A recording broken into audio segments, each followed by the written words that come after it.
Gentlemen,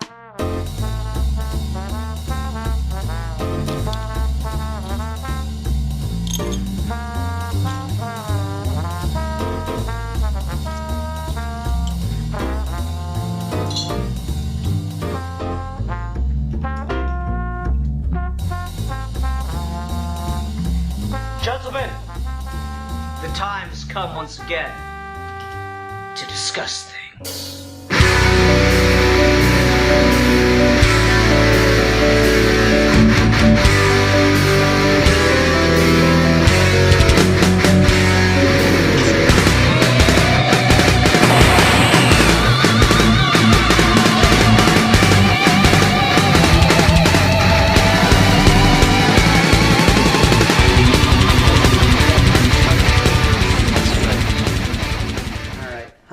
Welcome to another episode of Geeky Gentlemen. I am Super2. Joining me today is... A geek for fun. Holy shit, he's alive. Barely. I've come back from my training arc, beaten, bloody, and bruised. Good. And? I'm no less. I've got my ass kicked. No. I'm waiting for the other person to introduce himself besides just commenting on your pulse. I'm the other person. Okay, good. I hope this is somebody's first episode. Anyway. That's about how these all go. Every Geeky Gentleman episode is someone's first Geeky Gentleman episode. I mean, probably their last too. We are here today to wrap up Geeky Gentleman History Month. I am not going to have time to schedule a holiday episode this year, so just fuck it. You get this and that's it, and you'll fucking like it. This is the Geeky Gentleman History Month, the month in which we discuss the contributions Geeky Gentlemen have made to history, but that have been ignored by a biased educational system. And Alfie has decided to send us off with either the most specific or the broadest topic of all time, and I can't really figure out which. So I'll let him kind of go into what he wants to talk about. Yeah. So the thing about history, I try to think of something we haven't talked about before, and things I have like some kind of experience in or some kind of knowledge on. And one of the things that kind of appeals to me the most about it is something I don't see get talked about a lot. Probably for the exact same reasons Ian mentioned, because it's either hyper specific or extremely broad. Is the idea of combat and human history. And like to give like an example, because this can go in a bunch of different ways, but I just want to talk about like the specific act of how we have decided to use two people fighting against each other to either conquer, to either assert dominance in like a tribe, to either be for entertainment, to be a sort of bonding exercise, to be this kind of language that has existed since before we even gained sentience, really, and that we've continued to develop it and continued to have it grow.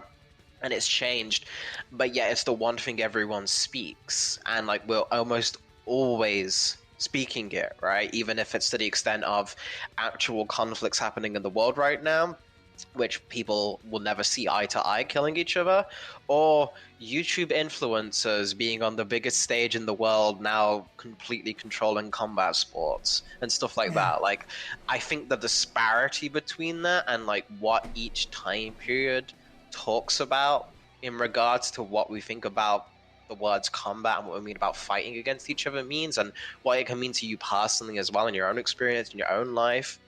I don't know. I think there's a lot to unpack there, and we'll see as much as we get out of the thing. But I guess the thing that immediately kind of meant me to start off as just kind of a jumping off point is the kind of idea of the fight being something that was like monetized and then used as a form of self-empowerment with Muhammad Ali. So the idea here of Muhammad Ali became the baddest man on the planet. He won the whole World Heavyweight Championship when he was very, very young. I think he was either 21 or 20. which would be a record that stood until Mike Tyson took over at 19 when he became the youngest world heavyweight champion. But Muhammad Ali was the reigning world heavyweight champion. He took down Sonny Liston, who was this big, hulking, like, titan of a man. And because of the way he talked and the way he spoke, even white America became kind of irrefutably charmed by him because he was just so damn charismatic. And then obviously Vietnam happens and Muhammad Ali gets drafted, and this draft option wasn't even to really fight. It was to basically be just come over, sit in a fucking boardroom for a couple of weeks or months, we'll pay you, and it's just mostly a publicity thing, right? Because the idea was he is our fighting champion, he should be in our fight. And then Muhammad Ali kind of broke the mold of that by saying, no, I kind of don't want to do that, even if I'm not actually going to fight for my own reasons. And you can have your own view on like the actual political topic of Vietnam and Muhammad Ali's like character and what he is as a person and stuff like that. What I'm more so interested in talk about specifically is, why do you think we gave that kind of power to someone that can hit someone really hard? And that's his only quality that gave him such a world-defining civil rights platform, was that he could talk really well and he could beat the fuck out of people. And what does that say about us? I mean, I think when you really break it down, society begins very much so on who has the sticks that they can hit people with to make them do what they want. It's funny because like the when we started talking tonight and just you started to explain the topic, the first thing my head went to was when I took a sociology course in college. Not because I wanted to, because for anyone that doesn't know, sociology is bad philosophy meets bad psychology.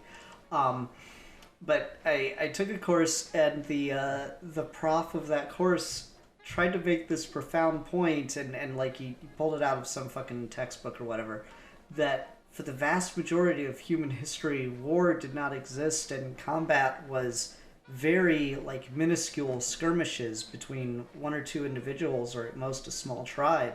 Was not a long drawn out thing. And through most of human history, before the founding of civilization, people didn't fight or have war. And what does that say about what we truly evolved to do? I'm like, fucking nothing, because you have no proof of that. Do you know how rare fucking fossils are? What the fuck kind of argument is this? This is stupid. But like, it's really funny to think about the fact that just intrinsically you are fascinated and I think I would argue almost like evolved to be subservient to those with purely physical power. Not the person who's the smartest thinker, the best strategist, not the person who's the who's good at fucking weaving or making fire, any of that. That's all useful. But like, I think it makes a certain kind of sense that you just default to following the person who can beat up the most people. You know, sometimes you can just find yourself, if you're like in a room with someone that's just that much more evidently bigger or stronger than you, it's hard not to have my daughter's yelling. It's hard not to have a bit of a visceral reaction of kind of an immediate respect, an immediate, just, I don't know, what's the word I want here? Just an immediate subservience too. And like, we're in a weird place as a society where you don't actually have to. You can have someone fucking my size ordering around a bunch of brutes because they make more money or what the fuck ever. But I don't know, I think it's just a very intrinsic thing through not only human society but like animals as well. Physical dominance is just very, very like ingrained in you. Like, have you seen the fucking memes of like some big motherfucker. He goes, "This dude slaps your girl's ass. What you gonna do?" And Midas is like, "I guess nothing." Like, what the fuck do you do? Guess die. I don't know. Guess I'll just die. Like, for real, fucking Kimbo Slice slaps your girl's ass. What are you going to do? I slap his ass back. Yeah, there you go.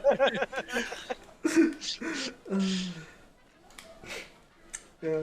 It's hard for a guy to recover after that when you squeeze one of his cheeks and give him a wing. So I think...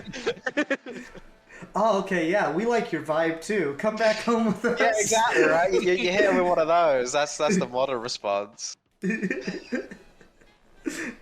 don't know, Steve. What's your thoughts on all this? I mean, I think it's hard to like give a reason for the general overarching evolutionary need to make war. I think it's one of those things that people have just been thinking about and then made arguments about for thousands of years, and it's hard to kind of parse anything that hasn't already been said. One of my favorite things about Plato is the Republic in that book. The whole point of the book is to answer the question of what is justice, and in trying to articulate what justice is, Plato like lays out what a just society would ultimately look like, and kind of gives you weird specifics and fringe scenarios and stuff. And the book kind of gets misrepresented by a lot of people as being like, here's Plato designing utopia. And it's kind of not that at all. It's really just like one big metaphor for what makes a good person. But the impetus for the book is that it's framed around Socrates going to a party and hanging out with his friends, and someone brings up this question of like, what is justice? Socrates, you must have an answer because you're the one who knows everything. And Socrates kind of doesn't want to talk about it because he thinks it's sort of a pointless question. And what the sort of argument he's trying to refute at the beginning is one guy who's really big and powerful says that justice is just the interest of the stronger. Whatever the strongest person wants, that's what justice is. And you kind of can't argue with that. And then obviously Plato and Socrates don't agree with that, and the whole book is kind of coming up with an alternative theory. But the thing about it that I really love is like the fun sort of irony, the fun like hitch in the book from the very beginning that Plato seems aware of, is that when Socrates refuses to answer the question at the beginning of the book, the guys are like, you could refuse, but there's a lot more of us, and we are bigger and stronger than you. So what are you gonna do? And then Socrates is like, oh, I guess I will just answer this question for you. So like the book is about how you can't bully people into coming up with what's just, and it starts by a bunch of guys bullying people into coming up with what's just. So I thought that was really fun. I think the thing that's maybe a little bit more in line with what Alfie was saying is the sports example in general. Like mixed martial arts and boxing is definitely a big one, but just like the whole industry of sports and serializing and profiting off of these things, there's definitely a lot to be said about like how we treat and handle football players and their health and concussions. The NFL right now is investigating the Cincinnati Bengals because they didn't follow proper injury procedure when Joe Burrow got taken out of the Ravens game the other week, and like the fact that he had to leave the game early because he couldn't throw because his wrist was injured. Something seemed off about it because clearly it seemed like he must have heard it earlier and they just didn't tell anyone, and that's a pretty common practice with these kinds of things. And it's interesting how we kind of revolve entire financial industries around just kind of a bunch of people getting in a circle and beating each other up for our entertainment, knowing that they are like injuring themselves left and right. I saw statistics the other day, like when you count like backups and stuff, the team that has the most injuries on a weekly basis is the Patriots, and the Patriots have like a record of something like, on average, from minor to major, 26 people get hurt on that team every week. And that seems kind of insane, right? Like it seems so weird that we allow anything to function with that kind of injury rate. Like imagine if you went to work and you had like a 26 people go to HR because they're hurt every week. That seems like a problem in any other industry. It is, and I think the appeal of it is almost that in a lot of ways. It's not as bad, but there's a similar kind of thing happening with the NBA right now, where the players for the last couple of years would be taking more games off because of their injuries they'd be sustaining to the legs and Achilles, etc., etc. And they've instituted a new rule where if a player misses so many games, they're going to get. They used to get a fine, but when you earn as much as NBA players, fines don't really mean much, so it was kind of irrelevant. But now it's going to like actively affect their team performance and like their champion results and stuff like that. But the idea is like, and a lot of like fans will compare to like, back in the 90s with Michael Jordan, he'd play every game, and it was a lot more rough back then. The refs weren't as soft back then. You could really like smack some guys up. There's like during like Magic Johnson's time, there was like a time where there's a guy going up for a layup on the basketball, and he legitimately gets clotheslined by the defender, like arm out, and he hits the ground like hard. And it didn't even get called. It wasn't even like a penalty or anything. It's just like, oh yeah, go back up, keep fighting. And it's just like, Jesus Christ. So I think to your example, Steve, there is almost, even in things that aren't really about a fight, there is kind of an unspoken social contract where you're getting these guys who are meant to be our like peak performance athletes to do this sport. And there's a little bit of it that's like, yeah, you should be getting half of this because this is what we're paying to see. Even if it's like an unspoken thing, I think that's why it gets allowed for so long, is the rough and tough, the my era was the strongest, it was harder back in my day type mentality has run rampant from like the beginning of time with these kind of things. It's just like the new version of it. Yeah. No, I definitely agree with that. Like, you mentioned boxing earlier, and, like, but legitimately, boxing used to be so fucking brutal. Like, what is it? It's usually 3 rounds now. Some, like, more minor things will go as, like, high as 10, right? Back in the day, it used to be, like, 99 rounds of fighting. So you either like fought until someone died or passed the fuck out. Admittedly, though, that was like with that'd be like bare knuckle. The funny thing about boxing now is it's been dressed up to like look safer because they've got gloves on, but in fact you can actually hit harder with a glove on than you can bare knuckle. So it's quite amusing to think about the way that like the sport has gotten in some ways less brutal and in other ways more brutal. You didn't have as many deaths in boxing as you do nowadays, or I guess it's not as rampant now, but like late 90s that was getting pretty bad. Yeah, a lot of my life crippling injuries very frequently. Yeah. So I don't know. It's interesting to see the like restrictions and stuff put on sport to try to make it more palatable. Because like boxing really did kind of fall from grace in the public eye.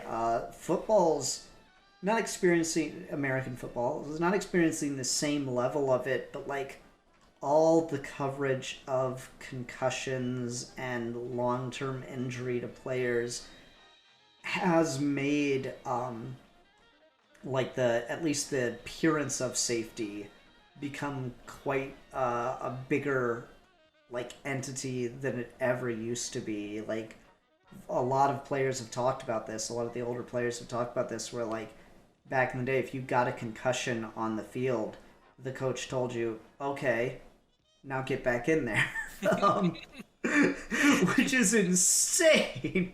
But it was like very real. And it's interesting how like the appearance of being more conscious about these things masks how they're doing everything they can to get around this. Because like at the end of the day, right, with any kind of sport, whoever owns the franchise, they want to win fucking games. And the players being safe is antithetical to going out there and using your best players to win the games. And so over the last few years, the rosters have gotten larger. Something I read the other day is how up until like the 70s, in the old American Football League, and then like the early decade of the NFL when that first became a thing, players were responsible for multiple positions. So like you had one person who could potentially be like a tight end or a defensive lineman or an offensive lineman. Like they would switch around based on what was necessary. And obviously you can't do that because of injuries and because of specialization for each specific field. But they didn't care about any of that shit back in the day. So the teams are small and the players had to be more all-arounders. And so like the average weight for a defensive lineman was much, much lower. But then fast forward into the future and you start worrying about like this one guy you had on your offense that you are now also bringing it to your defense because you have a small roster, can't play anymore because he got a concussion or like he broke his wrist or something. So now you need to start like filling out or padding your roster with more people that you can just constantly swap in and out. A fucking few weeks ago, the Jets had like 4 or 5 people out on injury that they just swapped out and kept going, and then those guys got injured and then they just swapped them out again, and it's like just this assembly line of like, this is kind of fucked up.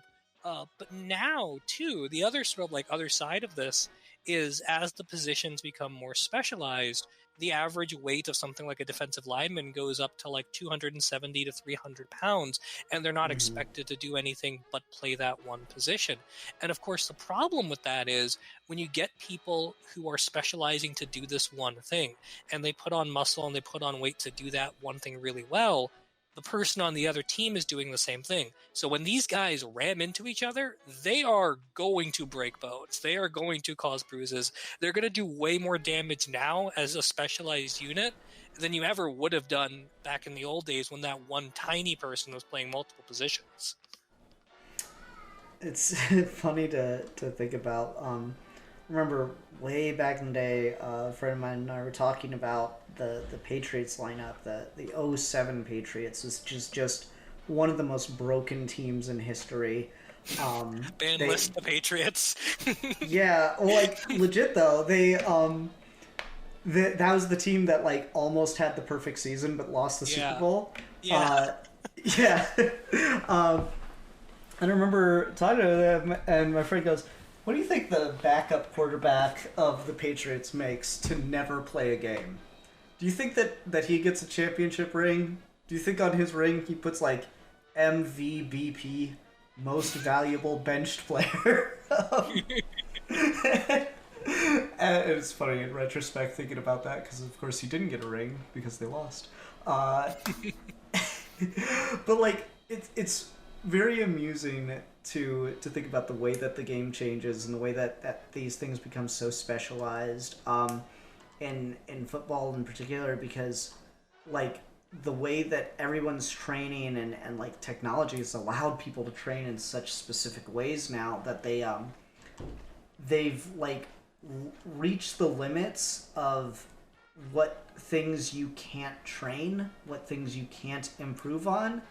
Like, you know, you can get yourself the biggest fucking muscles in the world, but at a certain point, like, the ligaments, the joints can't handle beyond X amount of force. That's just all they're built to do. You can't improve on that. And so that's where you get a bunch of like ACL tears and like these just absolutely career-ending injuries now, because they've like pushed the human form to its fucking limit. And of course are probably using steroids. I'll just say it. Yeah, probably. That it's just become impossible to take the body beyond that point. So it's kind of fascinating. We've gotten kind of far away from, I think, the core point of combat. I'm sorry. Go ahead. We can move on. I just want to add like one kind of cap off to this point before we move on from it, which is we probably do want to like mention the racial dimension of this whole thing, right? Like there is certainly something to be said for the fact that like as progressively sports have become less white, we have become more and more inclined to be okay with the way players are treated, to be extremely dehumanizing. When you watch like these old videos of like how the draft used to be done, and it basically like aesthetically just resembled a fucking slave auction on purpose. And when you start thinking about things like how do people of color build generational wealth, they do it usually through sports and sports scholarships and stuff. So you can't get the same opportunities white students do, so you get really good at sports. But then, of course, the drawback to that is that you are basically committing yourself to doing something that's going to break your body by the time you're in your mid-30s. And this has become like a observable phenomenon over the years as you've seen people is you've seen like really, really good athletes tap out at younger and younger ages because they really are just kind of doing it to like get out of a bad neighborhood, get out of school, and then kind of be set for life because they can't compete on the same sort of like material level that white students can who don't have to play sports to do this kind of stuff. For like a white kid, being on the NFL on an NFL team is like a rock star dream. For a black kid, getting on a football team and winning is a scholarship to college. Those are two very different things. Mm-hmm. Yeah, no, I'd absolutely agree. I just don't want to really get into a whole like rabbit hole of Sure. racial dynamics of this because I think that is just like really far off topic. And I do want to kind of cycle back and talk more about just combat historically. I guess I could transition. Go ahead, Ian, if you got something there. Well, the thing I wanted to talk about was like the idea of how I'm trying to think of how to phrase this. How much more effective someone could be, like in the field or in a fight, what have you, with the luxury of the ability to train. Like you read stories or you read histories about people of noble birth and stuff, and they're talked about as like these legendary swordsmen, these like absolute, terrible fighters or like fearful fighters. And then you realize that like that's probably just because they actually had time to like be taught how to use a sword or taught how to fight on a horse or whatever and like handle it. Whereas anyone else that would go to war, it's mainly just, your fucking peasant class is just drafted into it. And they're like, here's a stick with a pointy thing on the end. Hit the other guy with it. Meanwhile, fucking Sir Moneybags comes fucking riding down on a horse, full suit of armor, waving a sword, and actually knows how to deal with all three of those things at once. And you just like shit yourself and run away. The luxury of like being able to train historically is so just out of step with anything else that's happened now. Like we live in a society now where people can just devote themselves full time to being an athlete, learning to train, learning to fight. And these really intense and again very high-tech ways that are kind of baffling when you think about it. And the luxury to be able to do that is you had to be of like very high birth in the past, and not even like the long ago, like this was still true in the fucking like early 1900s. And around a lot of parts of the world, kind of still true today. It's kind of crazy. Yeah, the thing with that, I think that is a good kind of segue, is like the idea of stacking the deck is something that's always been kind of the unspoken truth about any fight. Is it's less so what you do in the fight than what you bring going into it. And that's not always the case because as things have evolved, and I know Steve can kind of attest to this as well, is the more we know about fighting and the more we understand it, the less training actually does seem to matter with like the actual bare brains of like what an actual fight entails. Bruce Lee like made a big deal about that, about like how frustrated he was with all the kind of rigmaroles and like kind of specifics of martial arts and like this like kind of formal dance, and is like, you try any of this shit in a fucking street, you're gonna get killed, dude. You're gonna get beat the fuck up instantly because it's so much this specific thing here and it's just not practical. And a lot of that goes into boxing as well, where the main thing we teach a lot of people in boxing is, all right, this is how you can position your feet so you keep your balance. This is how you're supposed to be able to throw a punch, you keep your arm. This is so you protect your head and protect your body, so you twist with punches, like basic fundamental stuff that you learn straight away. There is no like, there's like specific nuances with how good you can get at that. But at the end of the day, the human body can only react so fast to a punch that those fundamentals are going to carry you all the way to the highest level of fighting, as long as you've got kind of that drive and that pain tolerance and that just raw punching power. It's normally a lot of the success. It's why you can have 19-year-old Mike Tyson take over the world, is he got trained very, very hard and he learned a lot of fundamentals. But at the end of the day, he was just very good at the fundamentals, and he hit like a fucking truck. And then when his fundamentals lax, is when he had his downward spiral. Because no matter how tough you are, if you get hit by another heavyweight boxer, it's gonna do some damage. That's just how the human body is built. Mm-hmm. Mm-hmm. Bruce Lee's a good example too here, because when Bruce Lee was young, he trained in Wing Chun, and a lot of that is just sort of flashy movements at the end of the day. And then as he got older and he started borrowing from other styles to make like a more effective martial arts, he met with a lot of resistance from traditional Chinese martial artists because they thought he was like diluting down the identity of these specific styles and franchises and such. But a lot of the inspiration he got was from people like Muhammad Ali in boxing, right? Like the way Bruce Lee moves his feet, he gets from watching Muhammad Ali.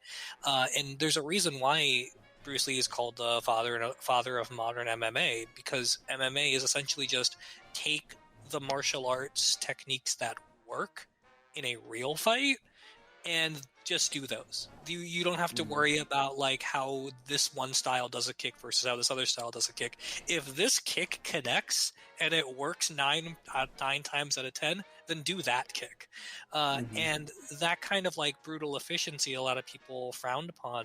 But it also led to some other sort of interesting elements about like his own personal philosophy, because like Alfie said, there is a sort of like, once you start thinking about how to train and how to fight, you very quickly plateau and realize this actually is not as helpful as you'd think, because you could learn the technique to throw a really good punch. But very early on, after you learn something like that, you also learn that if you throw a really good punch and you hit someone, you're probably also going to break your own hand, because the muscles in your wrist are not designed to withstand the amount of force that you can throw with a decent punch. We just aren't built that way. Which is why I mentioned earlier the boxing glove thing. Yeah. It seems exactly. like it's so much like padding. You can't hurt each other as bad. No. Now you can't break your hand when you hit someone. Exactly. So you can hit them harder. And Bruce Lee had this metaphor that he used in some of his journals, where he talked about like how training to fight kind of has 3 stages, and you could kind of carry this to anything. He has a book called Artist of Life, and you could really use it to talk about the arts too. But the idea is like, when you're doing something first, you're doing it entirely instinctually, right? Like you have no training whatsoever. You don't understand the fundamentals. You don't understand how things work. But if someone throws a punch at you, you instinctively dodge, and then you instinctively punch back. And that kind of like ultra instinct style reaction speed. Ultra Instinct does kind of come back to this, actually, funny enough, but that kind of reaction it all style comes back to Dragon Ball every time. is natural and ingrained, and that's the key. And then after that, you learn to train, and when you train, you get all of these rules and all these precisions, and like you have to think a lot about like, if I throw my hip this way and punch this way, it'll hit like this, and you like figure out how the mechanics of it work.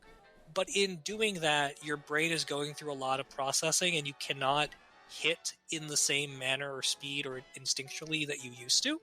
And then the best martial artists are the ones who can do all of that mechanical thought process instantly as if it was instinct. And so the best kind of martial artist isn't one that like knows a million techniques. It's the one that can throw a punch that's really solid, but can also hit like it was purely based on instinct.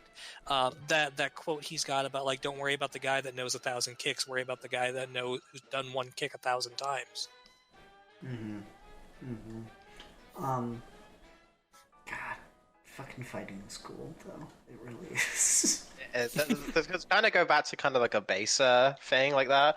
Do any of you have like anything that you're like, man, that rocks, right? Either be like a specific type of fighting, a specific move. It doesn't even have to be just specific, like with punch. It can be like weapons or anything. But in just your primal ape-man brain, what's your like? Oh man, that's just fucking sick. Like, what kind of scratches that itch for you? Okay, it's like really kind of weirdly specific, and I don't know if you would have like seen it much before like modern times and specifically before like YouTube. But it's seeing someone who's like really, really good, like a master of X weapon, use its like foreign counterpart. So like there was a cool fucking video of like this Japanese katana master, and they're like, hey, what do you think of this longsword?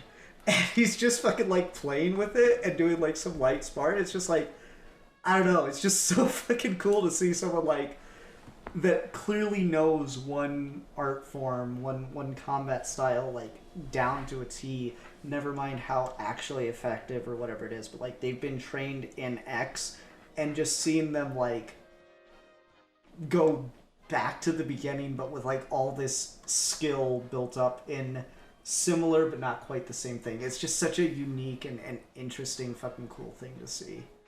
I love seeing people do shit like that. Like see someone with a, you know, background in like bow work use a fucking rapier or whatever. It's just so fucking cool every time. Have you guys ever watched any of the Ip Man movies? Yes, they suck. Okay. Nah. The thing that always kind of gets me is the fucking Wing Chun dummy. You know that like wooden post that sticks out, and then you're just training and you're just like hitting every side of it. That's the coolest shit in the world to me. I love it so much. My version of that is, you know Rocky, obviously, but it's not the heavy bag, but like the bag that kind of hangs down. The speed bag? Yeah, the speed bag. Ah, I love the speed bag. The sound of the speed bag is so fun. And then like you do it like go go go go go, and then you do the final one. It's like bah! And then there's like like it's like a video game, man. It's so fun. I love shit like that. It's just adorable. The Rocky training montages are so hype. I have a similar one from Rocky, but it's not like one where they're actually punching. I love that drill they do where they have like the rope going down the middle of the ring, and you're just moving from one side to the other over and over and over again as quick as you can. Like that whole like duck and weave move. I love that. There's this thing from the boxing anime I watch called Hajime no Ippa, and the guy's coach is like this grizzled Mickey type, and they do a flashback to World War II Japan, where he and his friend were like prize fighters, trying to scrapping against people way bigger than them just to get money, and he has to fight this American sergeant who's like 5'10", fucking 200 pounds, against this fucking malnourished Japanese guy, and like you can't fucking beat this guy. There's no way you can win. And he's like, I know, so I have to fucking sacrifice my fucking hands and turn them into just a piercing weapon so I can fucking like impale his fucking stomach with a good shot. And like, how the fuck are you gonna do that? And they cut away to all these fucking logs that he has on his fucking lumber job. And there's this like hill that have fucking these like full like tree trunk logs embedded into the fucking like hill across the thing. It's like, what the fuck? How did you do that? You must have hurt your hands with a fucking mallet. And he's like, mallet. And it shows his fucking knuckles just destroyed and bone pouring out. He fucking punched them into the hill. And then they do the flashback to fucking Ippo. And he did the same thing, but like the coach is like, "Wow, my student took it on. I can't believe he's did that. Oh, his hand's okay." And he's like, "Use the fucking mallet. What are you crazy? You have to be an insane person to use your fucking hands for something like that. That's physically impossible." And he's like, "Oh yeah, haha." Anyway, but like I just love that fucking the imprint of the fucking fist of like a specific shot where they do that in anime all the time, but even in real life, you can sometimes see it when someone fucking hits them so hard, it leaves almost like a brand of like this is where it hit, especially in like kidney blows, because that gives you some fucking internal bleeding. That shit swells like a motherfucker. So all of that stuff I think is super super cool and like very underrated in terms of like movie choreography. They always normally go for headshots or like arm work. You don't normally see a lot of really good like fucking liver blows in movies, but despite that, hearting like way more. Mm-hmm. Well, I mean, it's just not as dynamic a lot of the time. You know, can we talk about the opposite of your prompt, Alfie? Can we talk about like the kind of shit we just hate to see, like represented in like either real fights, you know, for sport or in movies or shows or whatever that depict combat? Because for me, it's they call it grappling. I call it hugging on the ground in UFC. That shit is so boring, and there should be a rule against it, or at least like a timer that you're only allowed to grapple on the ground for like 30 seconds at a time before the ref like comes in and makes you stand the fuck up again. I hate it. It's so fucking boring. Yeah, I'm not the biggest fan of that either myself. I get it, and I get the skill behind it and the purpose behind it, but just visually, it's very just kind of like, ah, okay, we're doing this now.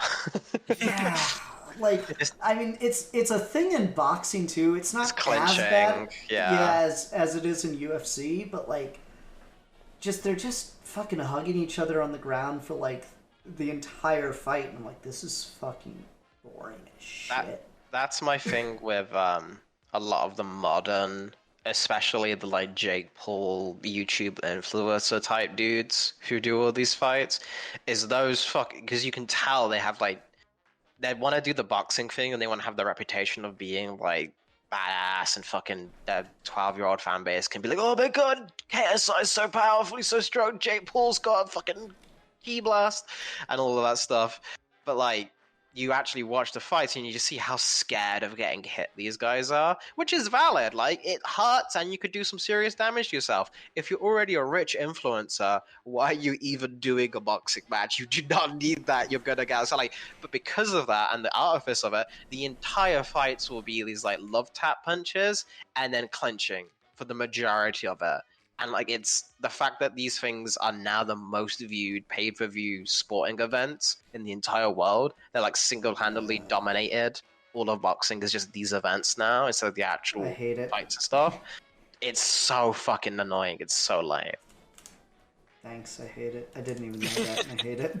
Dude, like, I knew that they were doing it. I rampant. didn't realize that it like had fucking broken records and shit. That's so annoying. The prize like title events will be like the headliners for these guys' fights. Like they'll have like, oh, the world championship of the middleweight division is fighting before Jake Paul takes on a new opponent. Like, it's ridiculous. That's so sad. How about you, Steve? Do you have a like thanks, I hate it kind of move or just thing?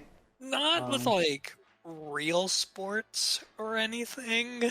All right, so I've been playing a lot of Call of Duty lately.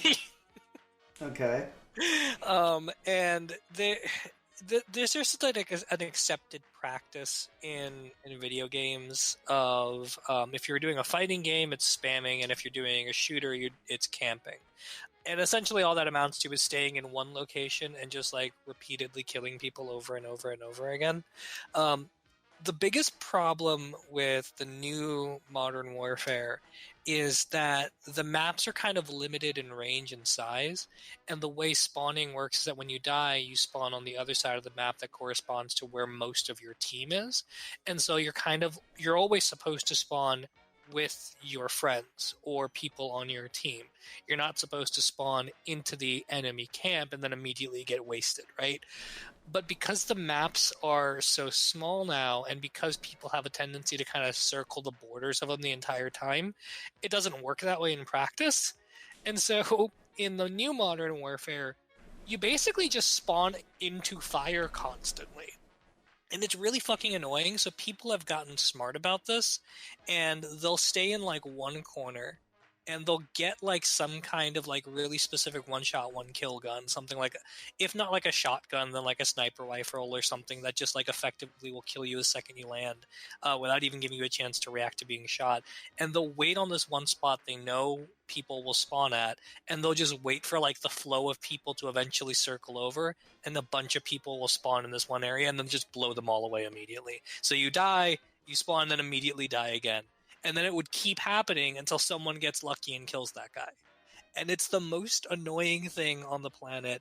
And it's really frustrating because once you realize the utility of doing it, it's hard to argue against people doing it.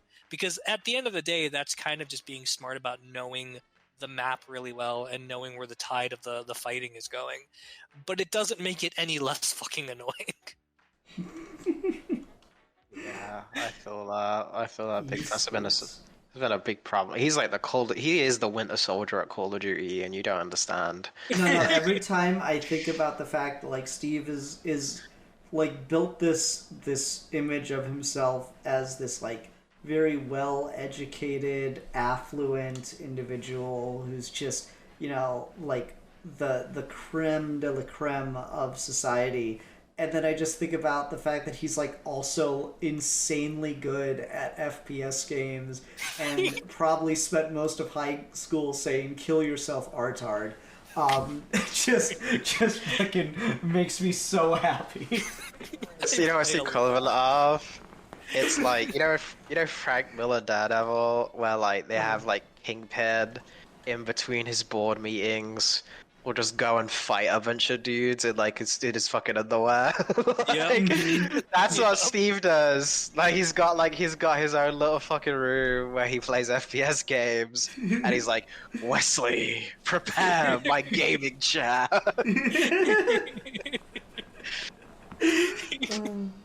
Guys, you don't understand. I got home from work like every day this week, and I just play like 6 hours of Call of Duty. No, I believe it. I believe it. I'm proud of you for it.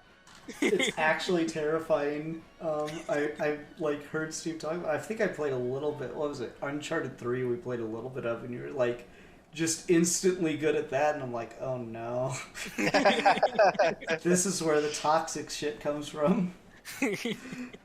Love to see When it. Steve feels depressed, he plays Call of Duty Zombies and just sits there for hours killing zombies. They never even get close. Wave 99. Wow, this is so boring. Yeah, that's about right. Yeah, no, that sounds about right.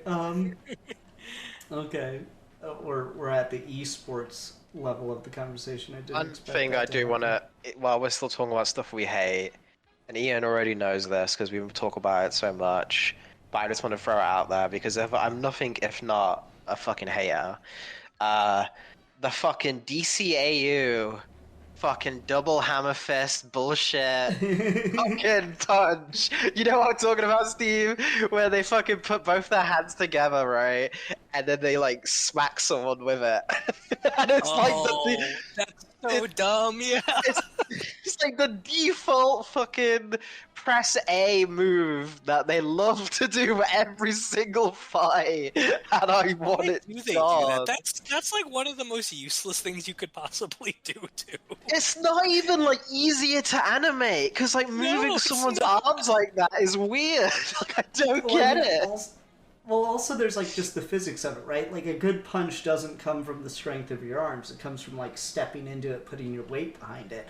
Whereas like doing that, it's all just your arms and how fast you can swing them together. You have a better chance of hurting your knuckles than you do of actually knocking someone out with that bullshit. No, like legitimately, I would really like to see someone use that in an actual fight to see how effective they could possibly make it. Like, here's a good little direction. Things that just seem like antiquated or completely useless now. Because like, there's that. The other one is fisticuff style boxing. You know what I'm talking about? Like the old English gentlemen where they got both hands right out in front of them and like that. It's time for a round of fisticuffs. Is that like actually an effective style of combat, or is that just like as useless and antiquated as it seems? Yeah, I think there might be a way to do it. You know what there needs to be, Ian, is you need to write the fucking Lady Shiva DCAU episode, right? Where Watchtower Database is like, Lady Shiva exists, but we never see her. The reason why she's never showed up is fucking Batman tracks her down. It's like, Shiva, where have you gone? It's just like, I trained all these fucking martial artists in this universe, Bruce, and all you fuckers use this stupid ass move. I'm embarrassed to show my face. You made me look like a fraud. No. I know what it is. You remember Kung Pao into the Fist, right? I trained you all wrong as a joke. Yeah, that's pretty good, actually. I like that. It's like, oh my god, I was wondering why like Joker kept getting back up. I thought he was just like really tough. No, I just trained you poorly because it amused me. There you go. That's the move. I am bleeding, making me the victor. Watchtower Database at you. Yeah, Kung Pao Under the Fist, still the best fucking movie of all time. If we want to talk about great combat, the analysis of how to get the two little triangle pieces off of the dude's chest. There you go. Alfie, if you were fighting an opponent and their source of their power was two little pyramids, like imagine like D4s in fucking nerd language here, on their chest, how do you go about removing them without getting your shit rocked? Fucking... I don't fucking know, man. Mm-hmm. It's the greatest film sequence of all time, as he talks about just how like perfectly they are as a tactical advantage. So the real answer here is you befriend a squirrel with a lot of nuts and then use him under your shirt as body armor so that when the opponent hits you in retaliation as you go for the secret of their power, it leaves a fist-size imprint upon the squirrel. But the squirrel survives. Oh, yeah, okay. And gets the nut payment. It's just crazy enough to work. Yeah. Proven to work. Works every time, 50% of the time. I don't know. Did you guys have any others of like antiquated, there's no way anymore, there's no way this could work anymore, that you'd like to see someone try it? Kind of techniques or styles or whatever? Something that's always been really fascinating as, like, never really been true, but, like, in theory, it feels like there could be something there, is pressure points and targeting them to knock someone out. Because in theory, right, there are specific points in the body that, like, depending on how you're sitting or standing or stretching or whatever, you're exerting more pressure than in other places. And, like, if you get nudged in just the right way and lose your center of gravity, you'd fall over. Like, that, that makes some kind of, like, basic sense. But this, like, weird mythology that you can learn all of these, like, pressure point, chakra points to, like, just slam into someone with your fingertips over and over again and then they just die or something. That's completely unreasonable and unrealistic and would never actually happen. But there must be something too. Just sort of like, I don't even know what you call it, like evil physical therapy, where like instead of stretching the muscle and making it feel better, you do something to contract it and make it feel worse. You know what I mean? I'm going back to school, man. I'm gonna get my EPT. Your physical therapy? No, my evil physical therapy license. Yeah, like what's the opposite of physical therapy? You know, like evil physical distress or something. Well, no, I think there is something to it. Clearly, like as someone who experienced a workplace injury, where like I've lifted 50-pound boxes more times than I can fucking count in my life, and about a year ago, like last October, I just go to pick up a box. Same way I always do, hug it close to my chest, lift my legs, carry it over the scale, and just, as we go, I'm like, oh, ow, sudden pain in my groin. I don't know what I did. I gotta sit down.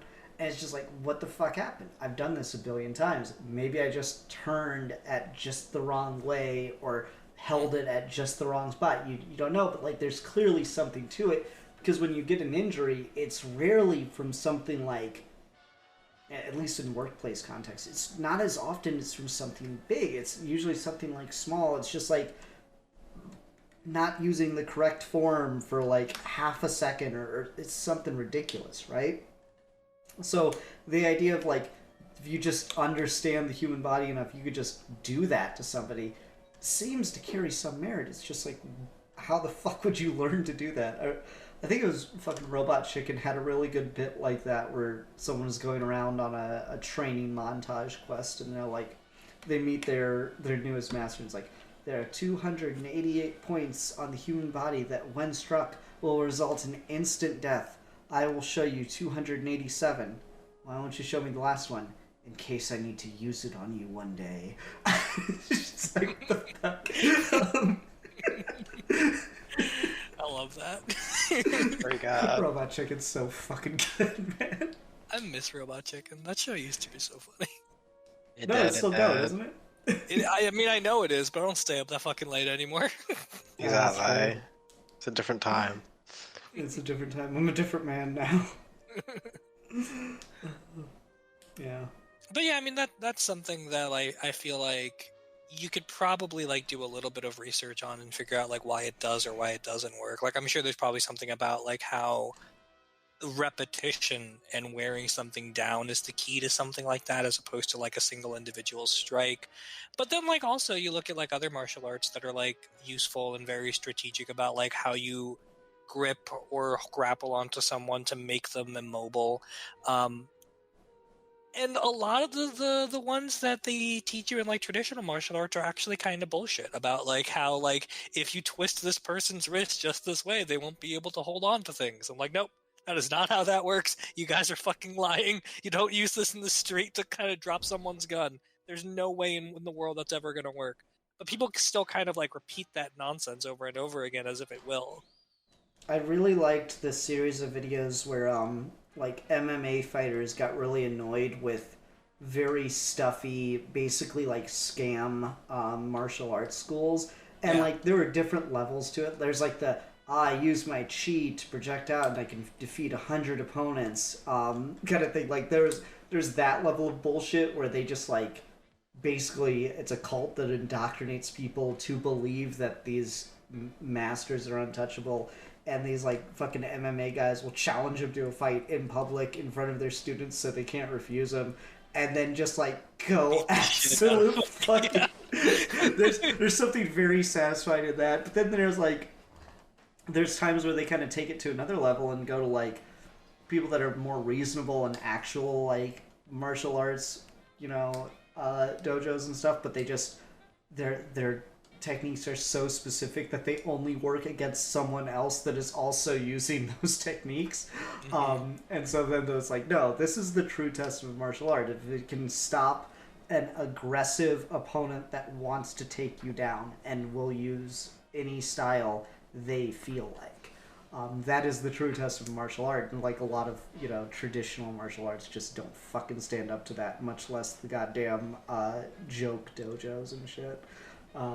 But my god, there's something so satisfying about just seeing some fucking old ass man that's convinced a bunch of young kids to like pay him $1 billion to let him just kick their ass, just get the shit handed to him.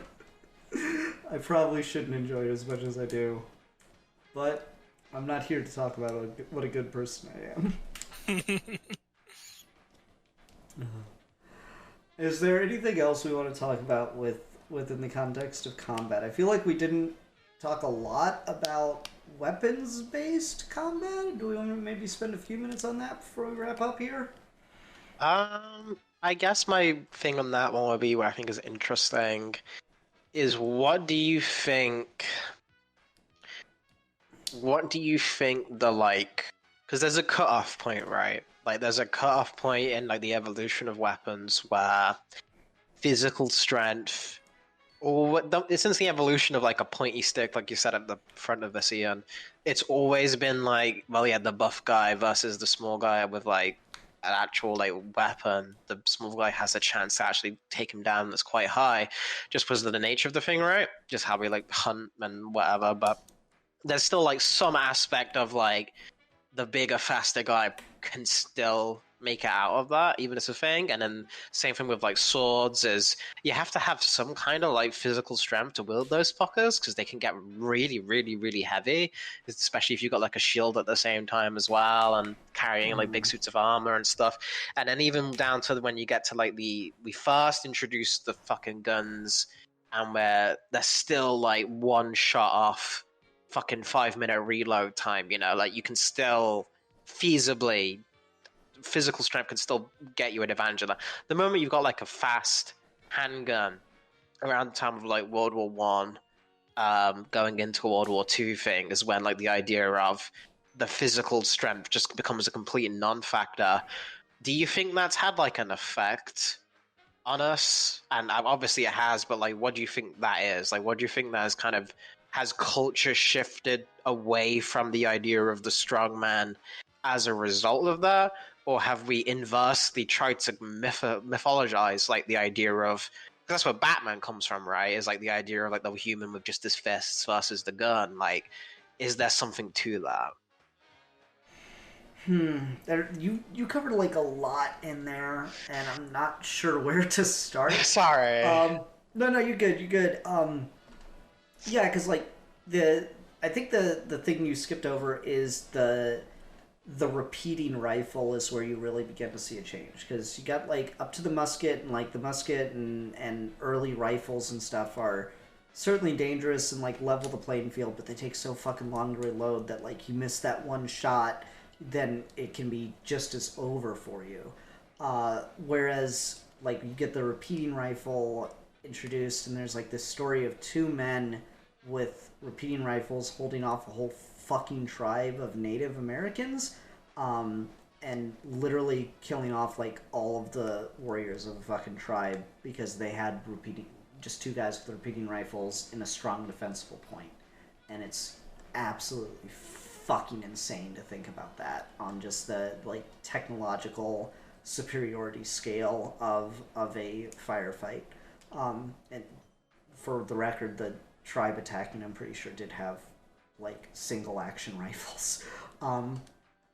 So yeah, you get that development, and it just makes it more of a technology race. I think the only not to take it too much back to like modern sport, but I think the best comparison to that is like the evolution of race car driving as a sport, where like initially, yeah, conceivably the guy with the biggest engine, the best car is going to be the best racer, but no, it's more about like skill as a driver, ability to be daring, ability to like put the hammer down at the right second, read the thing, know how to handle a car, know how to take turns and stuff.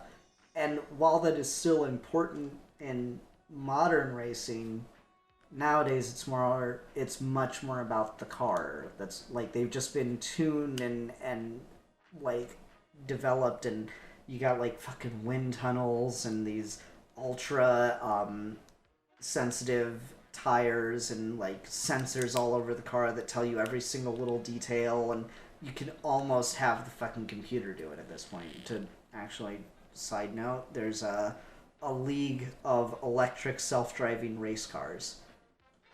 Sounds so fucking boring to me, but it's a thing. So, like, I think that's kind of the comparison you get into is as the technology of weaponry develops more and more, the capability of the individual on either end has less and less to do with not only, like, their physical strength, but literally, like, them. You're getting to a point in modern warfare with like drone pilots and stuff, and again more and more self-autonomous features that like you could almost just if you could almost just have someone that doesn't even know what they're doing, like not like in a sense of training, but like literally is unaware of what pushing this button is going to make happen. Well, I mean, you're already kind of there, right? Like that's the big problem with drone warfare in general, is that you have progressively removed the real-time picture of consequences from the people pushing the button. And they do that intentionally. Like the whole idea is the closer you are to this, the more you see it, the more difficult it is to actually do, unless you're a sociopath. And so like the fact that a drone pilot is sitting over here somewhere in the United States looking at a digital map and pushing a button and watching the bomb blow, but never actually seeing anyone on the ground die is kind of the whole point, is to be away from the consequence. And it goes back to like these really fundamental ideas of like weaponry as tools and what our relationship to tools are, which is, and I always really like this metaphor from Heidegger where he says that you have a nail and you have a hammer, and you can hammer the nail, but the longer you hold on to that hammer, the more everything else starts to just look like a nail. And that tunnel vision becomes really problematic, because then you go around using the hammer to nail things that are just not nails, but also when the hammer doesn't do its job, it's the job of nailing something. And then you start approaching the thing from a very limited perspective. And that kind of like bottlenecking is something I think we see in not only in weapons, but just like all technologies overall. You go to like traditional Chinese martial arts and stuff, and there's a lot of parallels to how you're supposed to physically attack with how you attack with weapons, and the whole thing kind of becomes sort of a dance. And none of this stuff is practical, but the sword or the staff or whatever you're using becomes an extension of your body.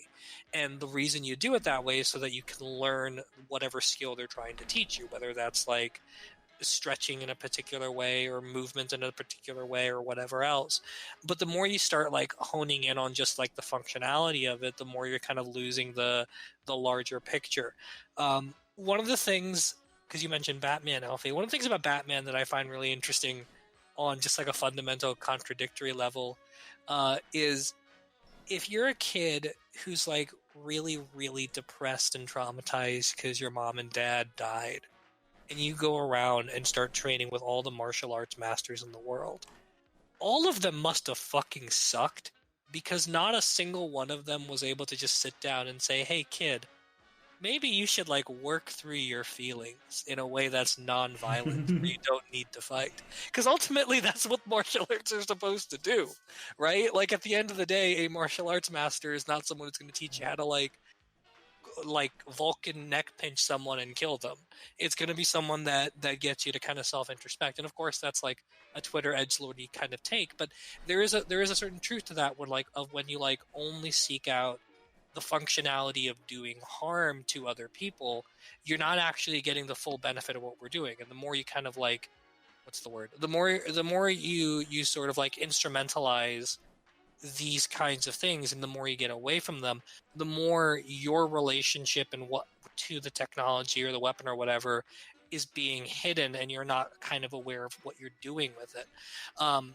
I feel like, and this is still kind of a minor point, but like think about like how many people on a daily basis die in car accidents. And just like in your neighborhood, in your city, in your state, in your country, whatever, just like think of a number that you think sounds reasonable for how many people die in the hundreds or thousands or hundreds of thousands of car accidents every day. Mm-hmm. There is no reason for that. We just kind of started to accept that everyone should drive cars and everywhere should be drivable in order to be livable, and therefore people die in car accidents. But there is no reason for that, right? We just kind of started accepting it.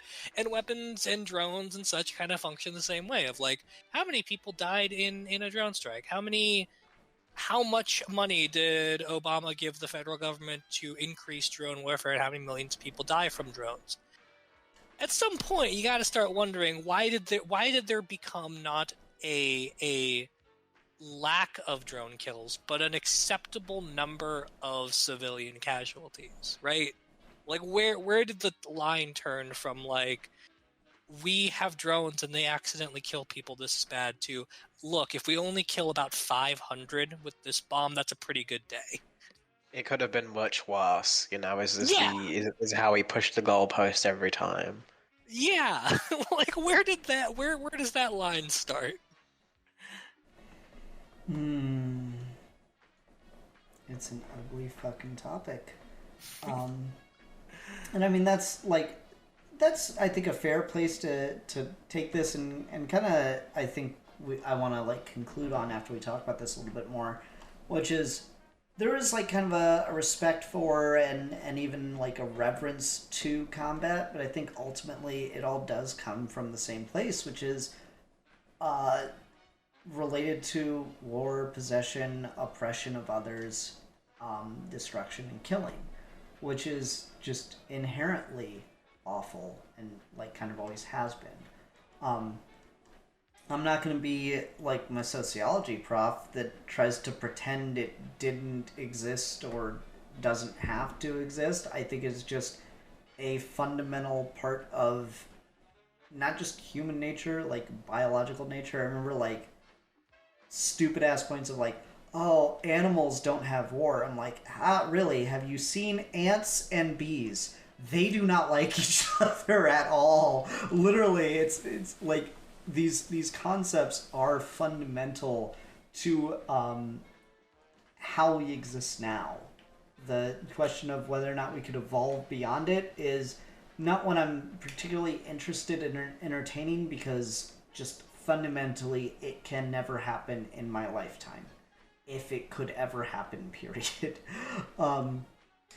So I think it is like there's a brutal, sad, there's a tragic necessity to it, but it does exist, and I think it's worth acknowledging the interests and why we have those interests in it. But still, I think it is kind of a worthwhile experience or worthwhile to sit here and talk about the fact that like even though we have like an acknowledged reverence for it, we also have an acknowledged shame of it.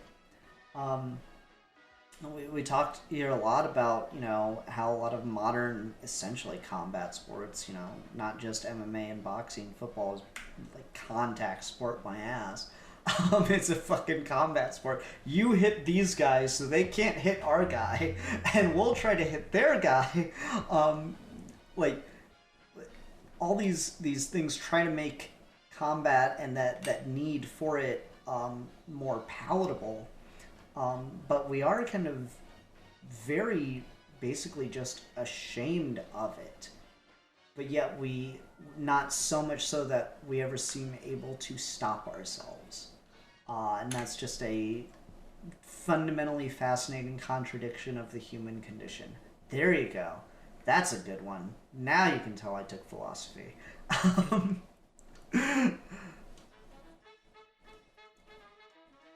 Cool. Yeah, good point, Ian. Thank you. Yeah, me just... Good,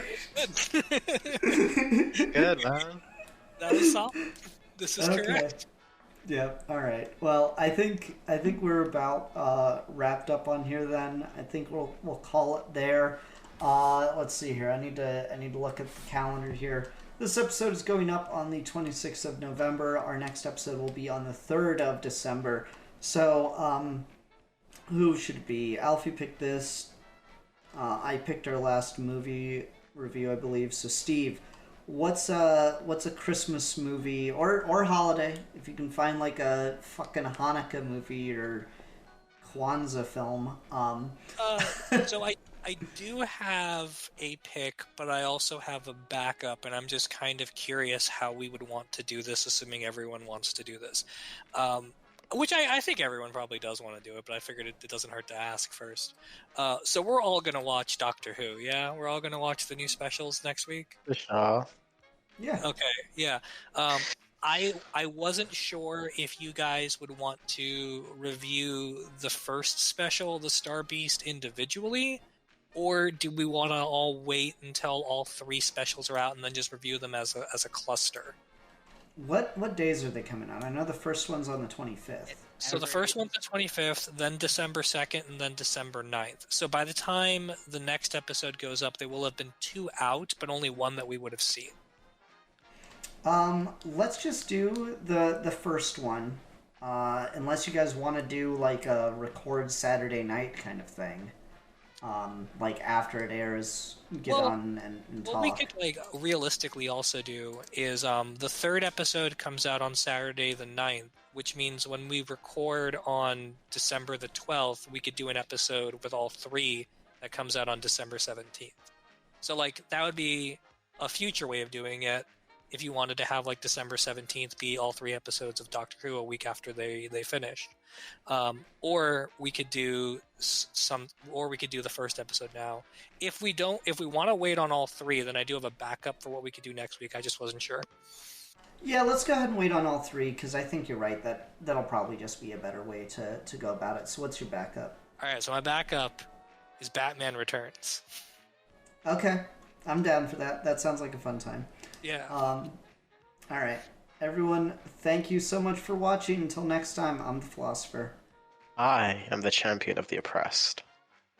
And I can't believe we didn't talk about God of War. Ashamed. So ashamed. And we are your Geeky Gentlemen, and we will be discussing things.